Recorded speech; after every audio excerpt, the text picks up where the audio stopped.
దేవరాగం జ్ఞానయోగం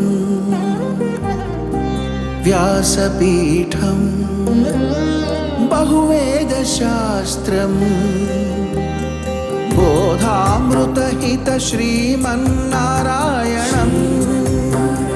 శివగౌరీ సంభాషిత సకల పురాణం అష్టాక్షరి పంచాక్షరి మంత్రావరణం అఖిల దేవతా సంస్తుతి పారాయణం జయమంగళకరమీ ప్రవచన శ్రవణం అనుదినము శుభము సుఖము జీవన గమనం దేవరాగం జ్ఞానయోగం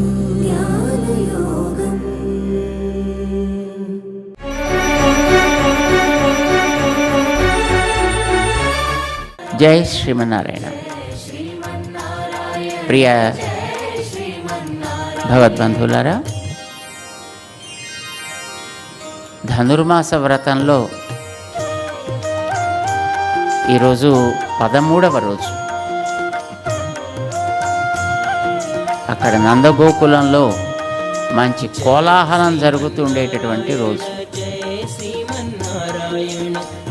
గోపికల్ని లేపుతూ నిన్న మనవాళ్ళు 8వ గోపికని 7వ గోపికని లేపే ప్రక్రియలో రామచంద్రుడి యొక్క సంకీర్తన చేశారు. ఇది వినగానే ఆ ఊళ్ళో ఉండే వాళ్ళందరికీ కూడా కొన్ని రకాలైనటువంటి విభేదాలు ఏర్పడ్డాయి. అక్కడ ఉండేవాళ్ళంతా కూడా శ్రీకృష్ణ భక్తి మంచి పూర్ణంగా నిండి ఉన్నవాళ్ళే. అలాంటి చోట రామచంద్రుడి యొక్క కీర్తన చేసేటప్పటికీ వాళ్ళందరికీ కూడా కొంచెం రకరకాలైనటువంటి కోపాలు వచ్చాయి. దాంతో వాళ్ళు, రామచంద్రుడు మీరు ఇక్కడ కీర్తిస్తారా, తగునా మీకిది? శ్రీకృష్ణుడు ఉండే రోజుల్లో వాళ్ళ ఊళ్ళో రామచంద్రుని కీర్తించడమా? ఆయనని మాని రామచంద్రుడు ఉండేటటువంటి రోజుల్లో వాళ్ళ ఊళ్ళో ఎవరైనా కృష్ణుడిని పాడారా? మరి అలాంటప్పుడు కృష్ణుడి ఊళ్ళో రాముడి గురించి పాడటం ఎందుకు? ఇది పరస్పరం భావయంత అని వాళ్ళు వీళ్ళది చేస్తే వీళ్ళు వాళ్ళది చేయొచ్చు. ఆ ఊళ్ళో ఉండేవాళ్ళు ఎవరైనా శ్రీకృష్ణుని పాడి ఉంటే ఈ ఊళ్ళో ఉండేవాళ్ళు రాముడిని కూడా పాడి ఉండటం తప్పు కాదు.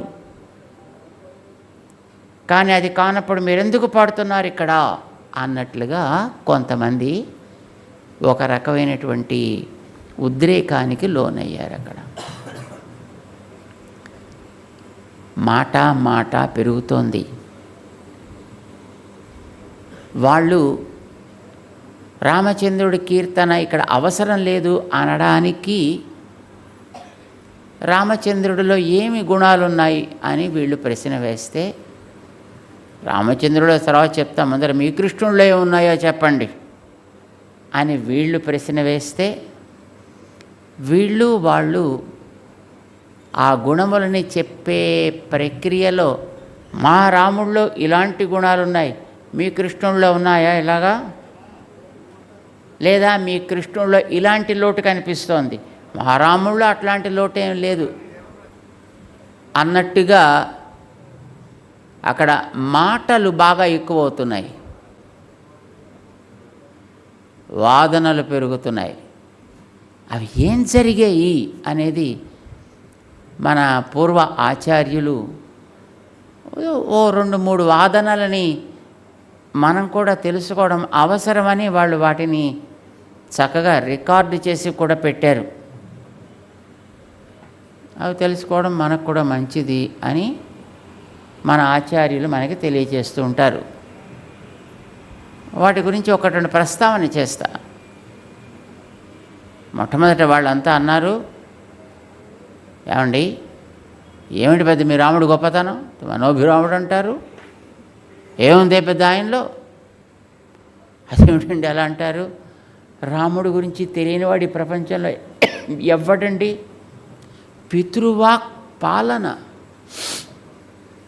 పితృవాక్పాలన కాదండి, పితృ సంకల్పాన్ని పరిపాలన చేయడం మా రాముడి సొత్తండి.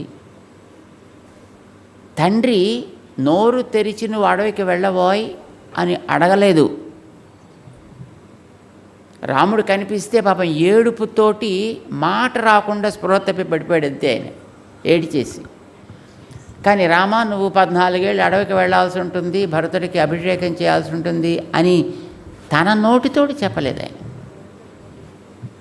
తండ్రి స్థితిని చూసి రాముడు అడిగితే కైకమ్మ చెప్పింది, నాయనా ఇదిగో ఇలా చేయాల్సి వస్తుంది అని నీ దగ్గర మాట ఇచ్చి మొహం చెల్లక ఇదిగో ఇలా ఉన్నాడు మీ తండ్రి అని చెప్పింది ఆవిడ.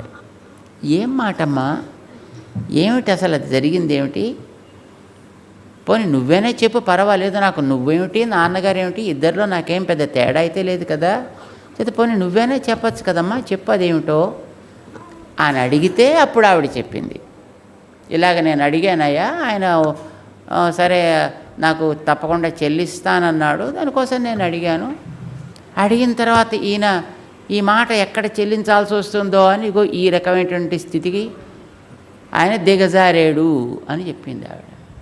నాన్న తప్పు కదా, నీకు మాట ఇచ్చిన తర్వాత చెల్లించాల్సిందే కదా, సరే నువ్వు చెప్పినా నాన్నగారు చెప్పినా నాకు తేడా ఏముంది కనుక తప్పకుండా అలాగే చేస్తానమ్మా, నాకు ఏదైతేనేమిటి కనుక నాకు అన్నాడే. రాజ్యం వా వనవాసో వా వనవాసో మహోదయ, ఏమిటి హాయిగా అడవుల్లో 14 ఏళ్ళు సుఖంగా రాజ్యం అక్కర్లేదు, భారం అక్కర్లేదు, బొయ్యక్కర్లేదు, ఈ పరిపాలన అంటే ఎన్ని రకాల చికాకులు ఉంటాయండి, దాంట్లోనూ ఎన్ని ఇబ్బందులు ఉంటాయి, ఎన్ని చూసుకోవాల్సి వస్తుంది.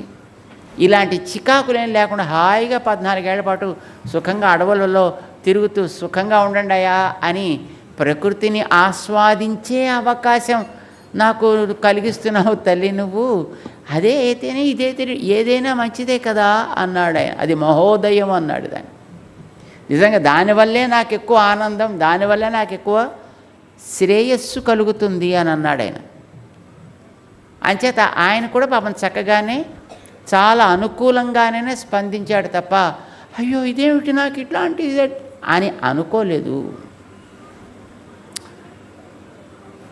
తండ్రి సంకల్పానికి సర్వము త్యాగం చేసినటువంటి మహనీయుడు మా రాముడు తెలుసునా. ఆహా ఊరుకోండి, మాకు గొప్ప మాట చెప్పారు. తండ్రి మాట ఏ వయసులో విన్నాడండి. ఇప్పుడు మీరు అన్నట్టుగా అడవికి వెళ్ళేటప్పుడు ఆయన వయసు ఎంతండి, 26 ఏళ్ళ వయస్సు అప్పటికి. ఎంత రాముడి వయసు అప్పటికి? 26 ఏళ్ల వయస్సు. 12వ వయసు నిండగానే ఆయన సీతా కళ్యాణం జరిగింది.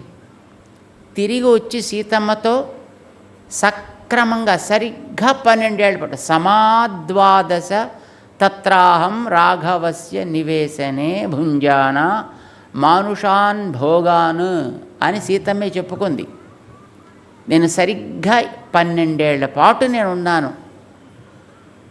దశరథుడి యొక్క ఛాయలో మా రామచంద్రుడితో కలిసి రాజ్యభోగాలను అనుభవిస్తూ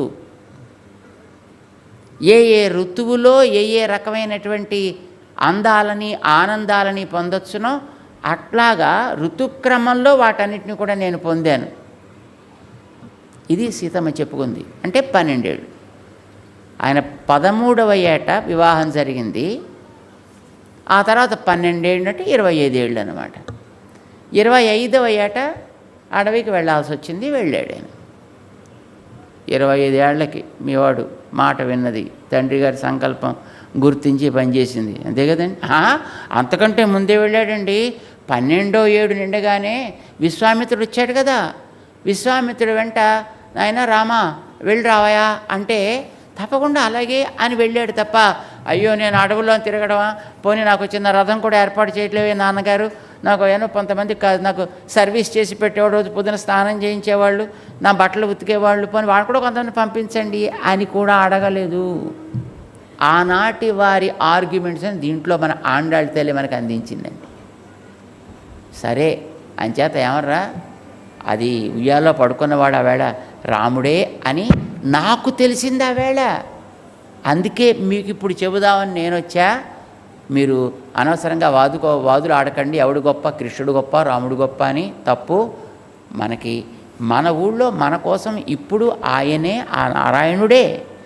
ఏష నారాయణ శ్రీమాన్ నాగపర్యంకం ఉత్సృజ్య ఆగత.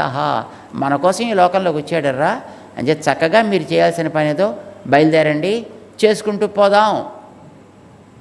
పెద్దావిడ పాపం కన్విన్సింగ్గా చెప్పింది. ఆనందపడ్డారు అందరూ కూడా. పాపం కోపాలు తాపాలు కొంచెం తగ్గించుకున్నారు. సరే పదండి పోదాం, పెద్దవాడు చెప్పింది కదా, వినపోతే బాగుండదు అని అనుకున్నారు. మెల్లిగా మరి బయలుదేరారు. మరి బయలుదేరి పక్కింటి ఆవిడని లేపాలి కదా, మళ్ళీని లేపాలంటే మళ్ళీ ఏదో పాడాలి కదా. ఏం పాడతాం అంటే మళ్ళీ దేవుడి గురించి పాడాలి. ఏ దేవుడి గురించి పాడదాం అన్నారు. అంటే మేము రాముడి గురించి పాడతాం, మేము కృష్ణుడి గురించి పాడతాం. అరే ఇప్పుడే మళ్ళీ మేము అందరం కాంప్రమైజ్ చేస్తే మళ్ళీ ప్రారంభించారేంటి ఇలాగా అంటే. అయినా మనం ఇప్పుడు ఉన్నది కృష్ణుడి యొక్క సన్నిధిలో ఉన్నాం కనుక ముందు కృష్ణుడి గురించి పాడే వాళ్ళకే చాయిస్. సరే అయితే పాడుతున్నాం అన్నారు. పాడండి. మరి ఆ పాడేటప్పుడు కూడా ఎలా పాడాలి మళ్ళీని? మగవాడు చాలా గొప్పవాడు అడిగి మళ్ళీ ప్రారంభించాలి. మళ్ళీ ప్రారంభించాను. పుళ్ళిన్ వాయ్ కిండానై. ఇద్దరు పాడాలి కదా, ఇద్దరిని సాటిస్ఫై చేయాలి కదా. అంచేత వీళ్ళ చేత కొంత వాళ్ళ చేత కొంత పాడించాలి. ఆండాళ్ళ తల్లి మట్టమాట ఫస్ట్ చాయిస్ మీకేనర్రా, పాడండి మీరంతా అంతే. అనగానే ఏమన్నారు వాళ్ళు? పుళ్ళిన్ వాయ్ కిండానై. ఒక పక్షి నోటిని పట్టుకు చీల్చి పారేశాడంతే. ఎంత పరాక్రమవాడు. ఆ పక్క వాళ్ళు విన్నారు. ఇది కూడా పెద్ద గొప్పే. పొల్లావరక్కనై కిళ్ళి కిళందానై. రాముడు గురుపాళ్ళు లేచి మీ వాడు చీల్చాడట. చీల్చడం అంటే కాలుతో ఒకటి తొక్కి చేత్తో ఒకటి పట్టుకుని అని పెద్ద బలవంతా ప్రయోగించి చీల్చాల్సి వస్తుంది. అది మీ వాడి గొప్ప. మావాడు ఏం చేశాడు తెలుసిన? అంతకంటే గొప్ప రాక్షసుడు, 10 తలకాయల రాక్షసుడు. పొల్లావరక్కనై. ఒక దుష్ట రాక్షసుడు ఒక ఆయన ఉన్నాడు. వాడి పేరు చెప్పకుండా మన వాళ్ళకి ఇష్టం లేదండి. దుష్ట రాక్షసుడు. దుష్ట రాక్షసుడు ఏమిటండి? మంచి రాక్షసుడు ఒకడు ఉంటాటండి. ఎస్, రాక్షసులు అందరూ చెడ్డవాళ్ళు కాదండి. రాక్షసుల్లో కూడా కొంతమంది మంచి రాక్షసులు ఉంటారు, కొందరు చెడ్డ రాక్షసులు ఉంటారు. హిరణ్యకశిపుడు చెడ్డ రాక్షసుడు, వాళ్ళ అబ్బాయి మంచి రాక్షసుడు.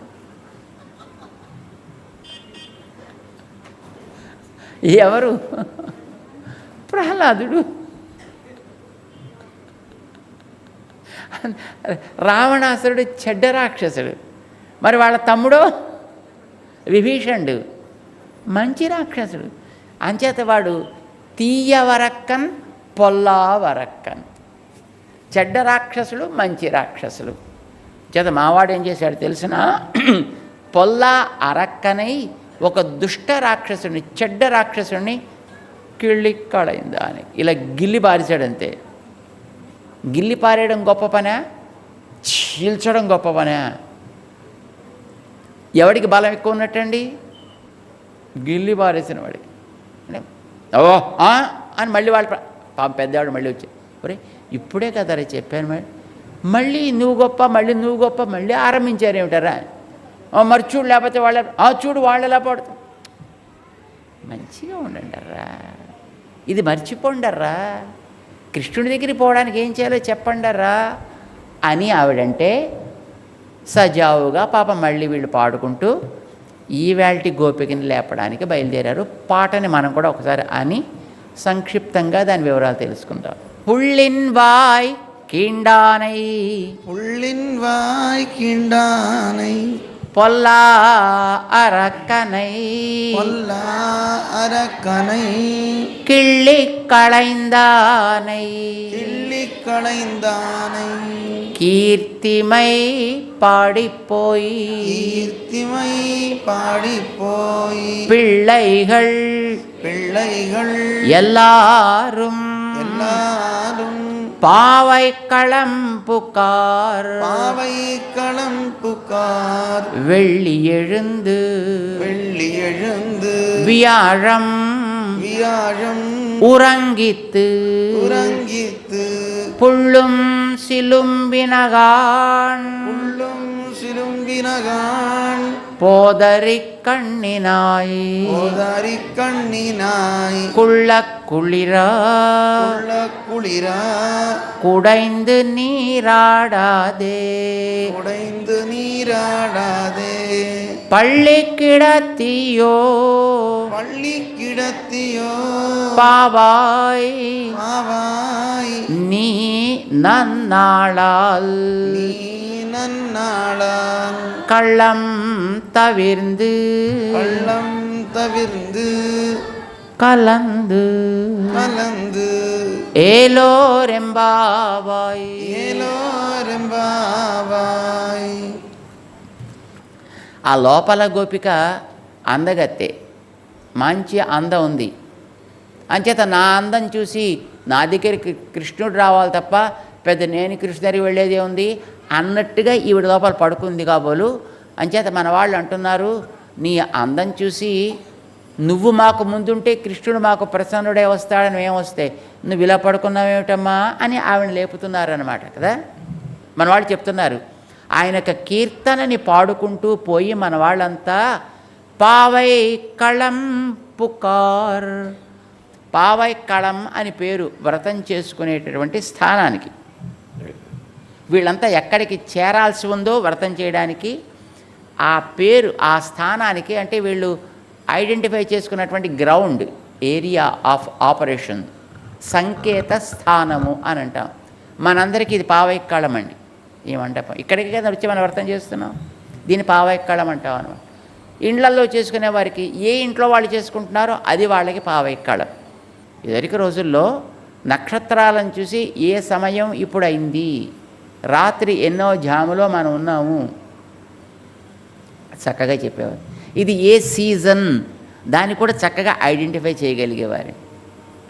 ఇప్పుడు ఇది మార్గశిర మాసంలో మనకి వెళ్ళి ఎഴുந்து వియాళం ఉరంగిత్, తెల్లవారేటప్పటికి బృహస్పతి అస్తమిస్తుంది, శుక్రగ్రహం ఉదయిస్తుంది. అస్తమించడం అంటే బృహస్పతి తూర్పునుంటుందండి, తూర్పునుంటుంది కనుక సూర్యోదయం అయ్యేటప్పటికి సూర్యకాంతిలో అది కనిపించకుండా పోతుంది. అందుకోసం మనం దాన్ని చూడలేమన్నమాట. అంచేత వెళ్ళి ఎഴുந்து శుక్రగ్రహం పశ్చిమాన్ని కనిపిస్తుంది, వియాళం ఉరంగిత్ బృహస్పతి గ్రహం అస్తమిస్తోంది. ఇది తెల్లవారటానికి గుర్తు. మనం తెల్లవారుజామున చూస్తే మనకి 2 నక్షత్రాలు అట్లాగా ఆకాశంలో కనిపిస్తాయి.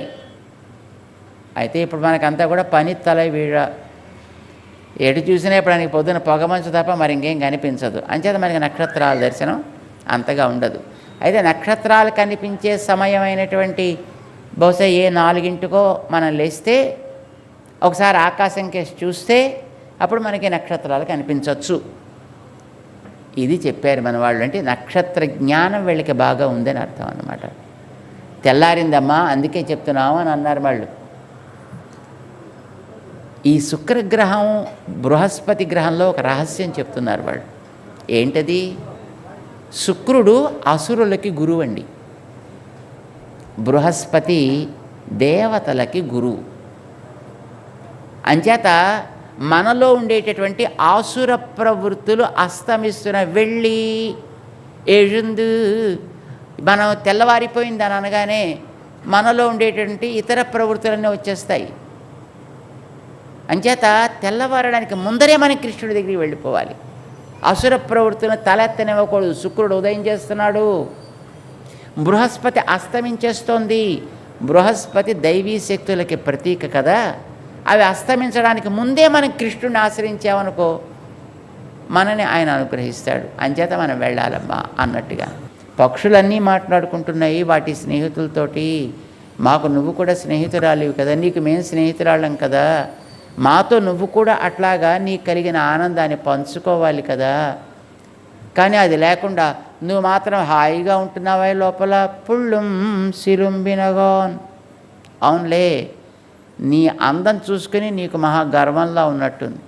నీ నేత్ర సౌందర్యాన్ని చూసి నేను వెళ్ళేదేంటి, నేను లేచేదేంటి, కావాలంటే ఆయనే వస్తాడు అన్నట్టుగా ఉంటున్నావా.